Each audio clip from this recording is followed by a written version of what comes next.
In just 1 minute, let's learn important functions of Excel. Let's look at one more example with a name range. So what is a name range? Name range allows you to define terms or values in a single place, and you can reuse them later. So let's say we want to insert a particular tax percentage, or we want to insert a specific shipping charge. So what we do is, like here, we can go to formulas and name manager, formulas and name manager. Here, if you click on that, we'll see the list of all the formulas which are already there in the worksheet. You can edit it or you can add your new formula. Okay. So now if we come here, it looks something like this. When we are inserting a new name, it will ask us to define a name, the scope, whether you want to restrict it to only workbook, worksheet, etc. And then you can put your comments. And then here refers to, you have to give a specific value. All right. So for shipping, we are giving value as 1.25. Okay. Now let's look at this example. So here we have a table. All right. And here we have total. Now let's look at this formula.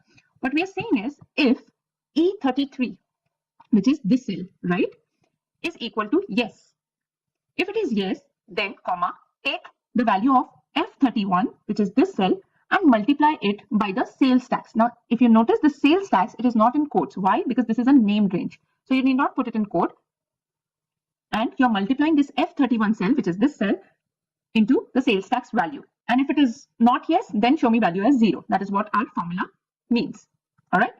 And similarly, if we check here, if E35 is equal to yes, then do sum of these two cells multiplied by 1.25, or you can put multiplied by shipping. So if you see, here is our name card. So we can just select it with tab and press enter. So it will give us same value. And if we change this shipping to 1.25, again, it will give us same value. Clear?